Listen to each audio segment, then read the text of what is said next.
Il y a des doutes, de la culpabilité, un chemin qu'on emprunte qu'on n'a pas l'habitude d'aborder et on te demande d'être armé. Qu'est-ce qui est en train de se passer?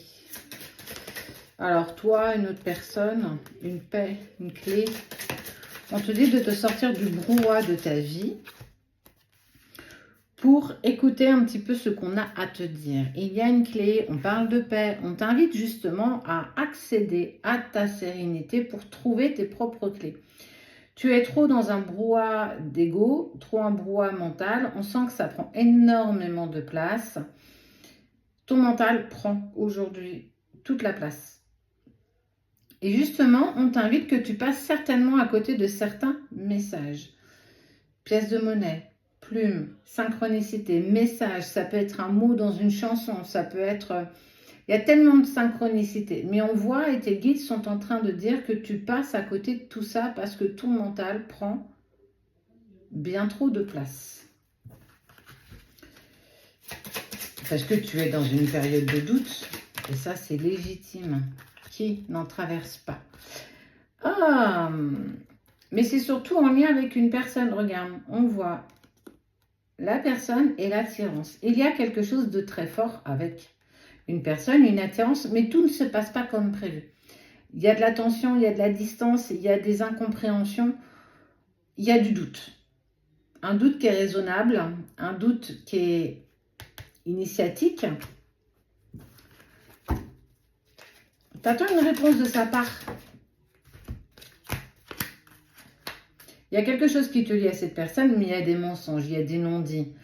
Il y a certainement une forme d'engagement qu'il n'arrive pas à tenir. Il ne sait pas dans quelle direction il doit aller. Un jour c'est oui, le lendemain c'est non, le surlendemain c'est peut-être. Il peut être très avenant et très froid. En fait, il souffle le chaud, le froid. Il est là, il n'est pas là. Fuis-moi, je te suis. En fait, tu sais plus. Tu sais plus, ton ego et tes peurs prennent de la place. Et tu te retrouves à te poser encore 20 000 questions. Et quand on est dans un état tel que celui-ci, et tout le monde l'a traversé, en fait, il y a des questions. On se dit, est-ce que j'ai pas fait une erreur? Est-ce que je ne me suis pas trompée?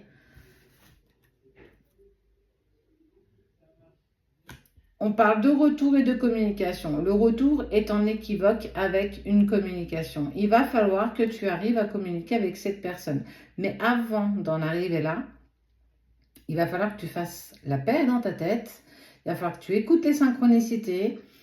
Arrête d'écouter les dogmes des autres. À force d'écouter ce que Pierre, Paul ou Jacques est en train de te dire, clairement, ça n'évolue pas. Ça n'avance pas.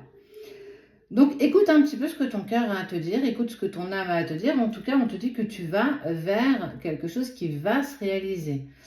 Alors, pas aujourd'hui parce que tu es dans un état émotionnel tel que même si demain, ça viendrait à se produire, tu aurais tellement peur que tu ne sais même pas si tu pourrais aborder ça avec sérénité. Cette personne t'a pas tout dit. Effectivement, elle t'a soufflé le chaud et le froid, mais tant que tu le laisses faire, tu n'as pas d'emprise sur la situation parce que tu es dépendante de la situation dans laquelle il te met, le chaud, le froid, je te contacte plus, je suis là, je suis plus là, j'en ai envie, j'en ai plus envie, enfin peut-être, on verra, je sais pas, je suis perdue. Ça fait beaucoup de peut-être, beaucoup de mais, beaucoup de si, et forcément, ça sème le trouble dans ton esprit. Essaye de faire preuve de discernement, déjà face à ce que tu vibres par rapport à cette personne. Est-ce qu'il y a de réels sentiments? Est-ce que tu as vraiment envie d'avancer? Est-ce que tu as vraiment envie d'évoluer? Ou bien, à un moment donné, il faut que toi aussi, tu arrives à exprimer ce qui te bloque, ce qui t'empêche d'avancer. En tout cas, on voit que tout n'est pas très clair. Et justement, parce que tu n'arrives pas à mettre de la clarté dans ton esprit, on t'invite à trouver une forme de sérénité. Par de la méditation, mais aussi par de la méditation consciente, une balade en forêt, vivant l'instant présent. Et tu auras à ce moment-là des messages qui te seront destinés. Parce que tu n'arrives plus à les voir, parce qu'il y a trop de doutes, parce qu'il y a trop de peur, trop de questions. Et quand on est envahi de tout ça, en fait, c'est le brouhaha. C'est un peu comme si tu étais dans une pièce et que tu n'arrivais pas à écouter ce que la personne en face de toi essayait de te dire. Mais parce qu'il y a trop de bruit, tu es trop happé par ce qu'il y a autour de ça. Essaye de faire preuve de discernement en fonction de ce que tu ressens, de ce que tu penses et de ce que ton ego essaye clairement de te mettre en face.